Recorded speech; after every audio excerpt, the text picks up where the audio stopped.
صدق اللہ العظیم۔ یہ سورۃ الشورى کی آیت نمبر 52 اور 53 دو آیتیں آپ حضرات کے سامنے تلاوت کی گئی ہے، اور انہی آیات پر اس سورۃ الشورى کا اختتام بھی ہوتا ہے۔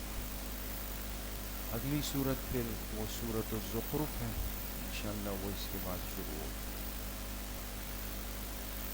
گزشتہ کل کے درس میں یہ بات چل رہی تھی کہ اللہ پاک اپنے انبیاء پر وحی بھیجتے ہیں،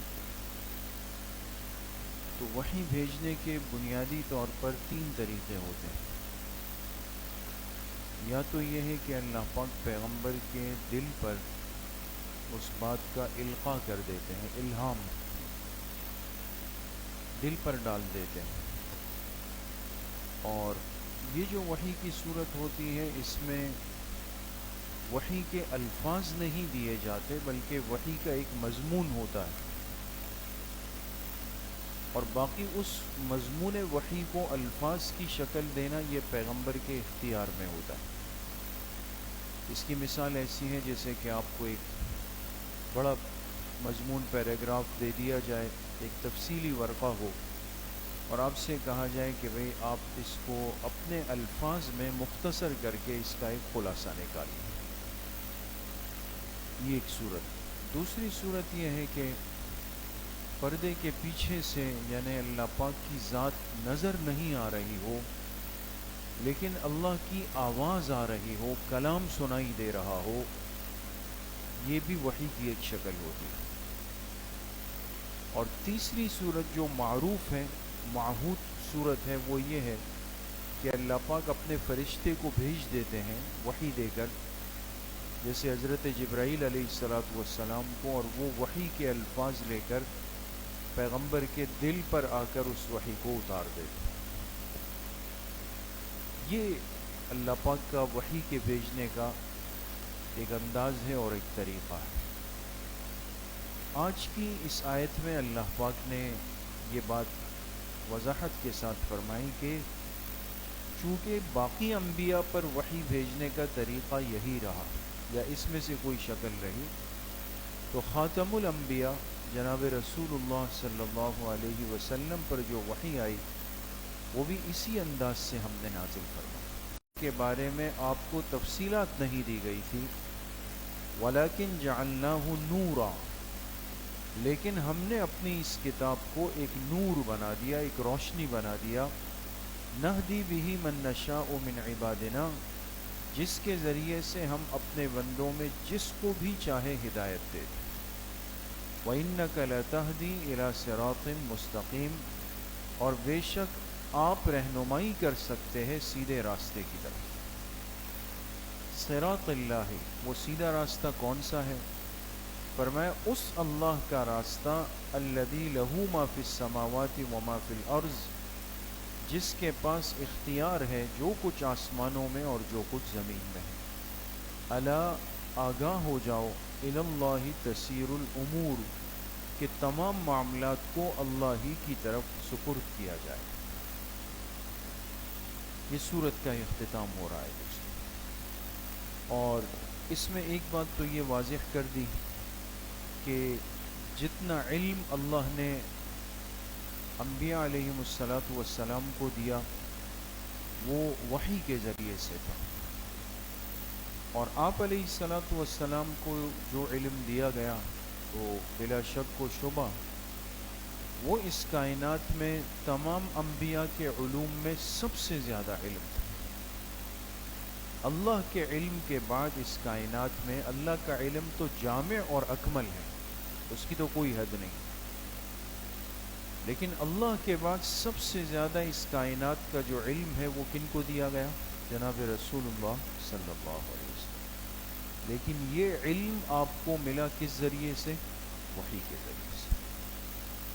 وحی کے ذریعے سے اللہ پاک نے آپ کو یہ علم دیا، اور جب تک وحی نہیں آتی تھی تو آپ کے پاس تفصیلات کا علم نہیں ہوتا تھا۔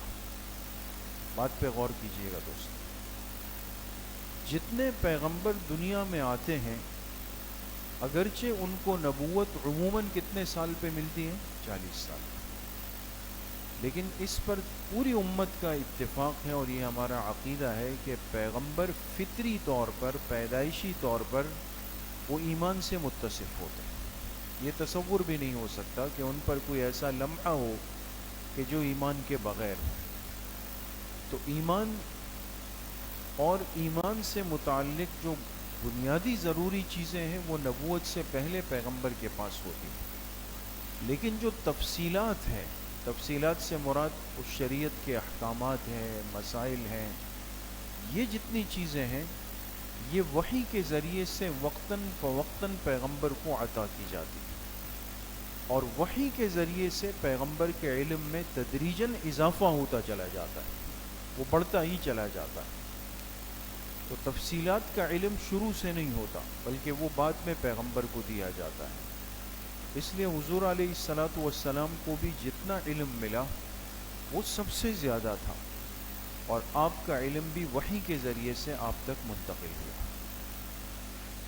تو معلوم ہوا کہ جس وحی نے پیغمبر کے علم کے اندر اضافہ کیا اور تفصیلات دی، اور آج وہی وحی اس کتاب کی شکل میں ہمارے پاس ہے، تو گویا اس امت کے پاس بھی علم کے حصول کا وہ ذریعہ آج بھی موجود ہے، وہ ہمارے پاس بھی موجود ہے، لیکن فرق یہ ہے کہ پیغمبر پہ براہ راست وحی آتی ہے جس کے ذریعے سے وہ نبوت کے منصب پہ فائز ہو جاتے ہیں، اور ہم اس وحی کو سمجھنے میں پیغمبر کی ذات کے محتاج ہیں، اور پھر پیغمبر اپنے صحابی کو، صحابی پھر آگے تابعی کو، تابعی تبع تابعی کو، کئی واسطوں سے ہوتے ہوئے یہ علم پھر امت کے پاس منتقل ہو جاتا ہے۔ لیکن ہے یہ کتاب جعلناہ نورا، اللہ پاک فرماتے ہیں ہم نے اس کو قیامت تک کی امت کے لیے ایک نور بنا دیا ہے، اور جو بھی اس نور کی پیروی کے اندر چلے گا تو وہ ہدایت کو پا لے گا۔ بات سمجھ گئے دوستو؟ تو قرآن کریم ہدایت کے لیے، راستہ دکھانے کے لیے اور روشنی کے اندر چلنے کے لیے اس امت کے پاس قیامت تک زندہ تابندہ معجزہ ہے۔ دوسری بات اللہ پاک نے یہاں پر یہ فرمائی کہ ہم اپنے بندوں کو ہدایت دیتے ہیں، من نشاء من عبادنا، اپنے بندوں میں سے جسے بھی چاہیں، نہدی، ہم ہدایت دیتے ہیں، اللہ پاک فرماتے ہیں۔ آگے فرمایا وَإِنَّكَ لَتَهْدِي إِلَى صِرَاطٍ مُسْتَقِيمٍ، اور بے شک آپ بھی سیدھے راستے کی طرف ہدایت دے سکتے ہیں۔ اب غور کیجئے گا دوستو بات پہ، دونوں جگہ لفظ ہدایت استعمال ہوا۔ اللہ نے اپنی ذات کے لیے بھی نہدی فرمایا، جمع متکلم کا صیغہ، ہم ہدایت دیتے ہیں، اور اپنے آخری پیغمبر علیہ الصلاۃ والسلام کے لیے بھی ہدایت کا لفظ استعمال کیا، تہدی، واحد مذکر حاضر کا صیغہ استعمال کیا کہ آپ بھی ہدایت دے سکتے ہیں۔ تو سوال یہ ہے کہ اللہ پاک فرماتے ہیں کہ میں جسے چاہتا ہوں میں ہدایت دیتا ہوں۔ اس سے کیا سمجھ میں آیا کہ ہدایت دینے کا کلی اختیار صرف کس کے پاس ہے؟ اللہ رب العزت۔ یہی ہمارا ایمان عقیدہ ہے۔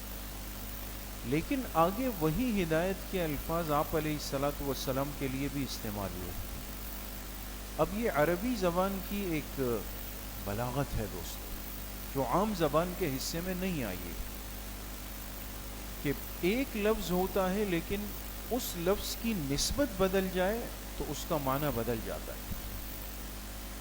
ہدایت کی نسبت اللہ کی طرف ہو تو الگ معنی ہے، ہدایت کی نسبت اللہ کے پیغمبر کی طرف ہو تو الگ معنی۔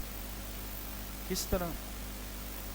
اگر ہدایت اللہ کی ذات کی طرف منسوب ہو تو اس کے معنی ہوتے ہیں ایصال الی المطلوب، انسان اپنے مطلب تک پہنچ جائے، مقصد تک پہنچ جائے، اور ہدایت کی نسبت جب پیغمبر کی طرف ہو تو اس کے معنی ہوتے ہیں اراءۃ الطریق، یعنی راستے کی نشاندہی کرتے ہیں۔